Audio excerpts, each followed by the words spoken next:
Saat itu saya dengan istri kaget dan rada kecewa karena apa yang kami harapkan tidak terjadi.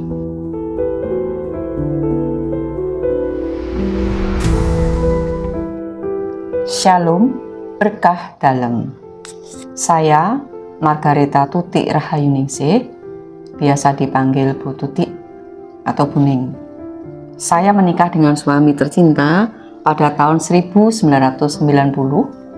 dan dikaruniai 4 anak dan 2 cucu. 3 anak tinggal di Jogja dan 1 anak tinggal di Jakarta. Jadi sekarang kami tinggal berduaan di rumah. Saya Ferdinandus Suwarno. Pada kesempatan yang indah ini, kami akan sharing pengalaman perjalanan keluarga kami dengan 4 anak kami. Mulai anak-anak masih di usia balita, kemudian remaja, hingga saat ini memasuki usia dewasa. Tentu banyak liku-liku, suka duka dalam perjalanan kami. Semoga sharing ini bermanfaat untuk kita semua. Saat anak nomor 2 mendaftar masuk sekolah, ternyata tidak semudah rencana-rencana kami bisa langsung diterima. Karena belum rezekinya, maka baru tahun ketiga anak saya bisa diterima di sekolah tersebut. Pada saat anak gagal masuk di tahun pertama, suami mengarahkan anak masuk ke PTN di Jogja dan diterima. Tahun kedua anak ingin daftar kedua kalinya dan hasilnya masih belum rezekinya. Dan tahun ketiga anak saya tetap ingin daftar lagi untuk yang ketiga kalinya. Hal ini membuat saya dan suami mulai agak tipis harapan. Apalagi suami menyarankan untuk kuliah saja di PTN tersebut karena sudah 5 semester. Tapi anaknya tetap ingin mencoba untuk yang terakhir. Akhirnya kami sepakat untuk mendaftar lagi. Prinsip saya, apapun kemampuan dan pilihan anak, selama itu baik, saya akan restui dan doakan. Yang penting anak bertanggung jawab dan berusaha dengan maksimal. Saya tidak pernah membandingkan dengan kakaknya, karena anak sudah mempunyai talenta masing-masing. Beda dengan suami. Kalau sudah ada kemauan, maksudnya baik, namun terlalu berat bagi anak-anak. Bahkan kami sering salah paham. Kalau saya itu terbiasa menyelesaikan tugas-tugas pekerjaan saya itu dengan terencana dan tuntas. Kebiasaan ini sering saya terapkan dalam kehidupan keluarga saya, terutama kepada anak-anak saya dalam tugas-tugas sekolah. Terutama pula pada saat anak saya yang nomor 2 akan masuk ke sekolah. Saya membuat jadwal bimbingan baik akademis maupun fisik dengan sangat ketat dan padat. Kalau anak pertama saya kasih tugas, dia sudah bisa mengerjakan tugas-tugas tersebut dengan tanggung jawabnya sendiri. Beda dengan yang nomor 2. Masih harus diingatkan, bahkan kadang harus dipaksa untuk belajar. Pada saat-saat seperti itu, anak saya mengadu ke istri saya.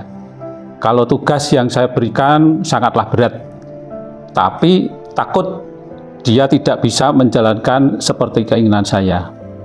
Akhirnya istri memberi masukan kepada saya supaya jangan terlalu memaksakan tugas-tugas yang saya berikan kepada anak itu terlalu berat.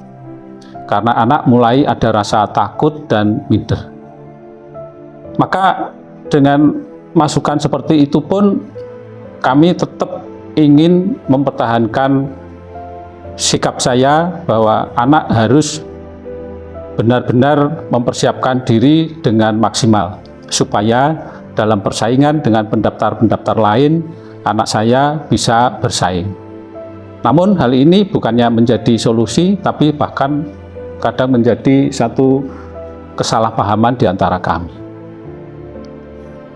Akhirnya dalam kegalauan kami, suatu hari kami dengan istri menemui salah seorang relasi yang saya harapkan bisa membantu proses seleksi anak kami supaya bisa diterima. Kebetulan relasi kami ini satu iman, kami punya satu harapan supaya dia bisa membantu kami. Pada saat kami bertemu di suatu tempat, kami menyampaikan maksud kami. Ternyata relasi tadi bukannya memberikan satu solusi untuk bagaimana diterima, justru relasi kami itu memberikan secari kertas yang ternyata itu adalah satu doa novena yang tak pernah gagal. Saat itu saya dengan istri kaget dan rada kecewa karena apa yang kami harapkan tidak terjadi. Ya, akhirnya kami pulang, dan dalam perjalanan pulang itu kami merenung antara kecewa dan penasaran. Sesampai di rumah, kami berdiskusi dengan istri dan kami mencoba untuk mulai berdoa novena sesuai dengan yang disampaikan relasi kami. Sampai kami mencoba untuk hari yang ketiga. Pada saat kami memasuki hari ketiga, kami merasakan satu perubahan. Dalam hati kami sudah bisa merasakan satu kedamaian, rasa pasrah, bukan lagi satu tuntutan atau idealisme bahwa target-target saya harus terpenuhi. Dan yang lebih heran lagi, saat itu perubahan ada dalam diri anak saya, dan anak saya pun membawa perubahan, dia dengan belajar yang baik serta kemauan yang lebih baik dibandingkan hari-hari sebelumnya. Maka pada saat seleksi berlangsung, kami berdoa novena ini dengan sangat tekun, sangat khusyuk, dan akhirnya pada saat pengumuman doa-doa kami terkabul dan anak kami bisa diterima di sekolah yang dia cita-citakan.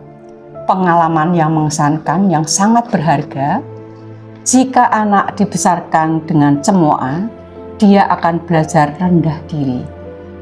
Jika anak dibesarkan dengan dorongan, dia akan belajar percaya diri. Pengalaman saya yang sangat berharga, seperti falsafah Jawa, ing ngarsa asung tulodo.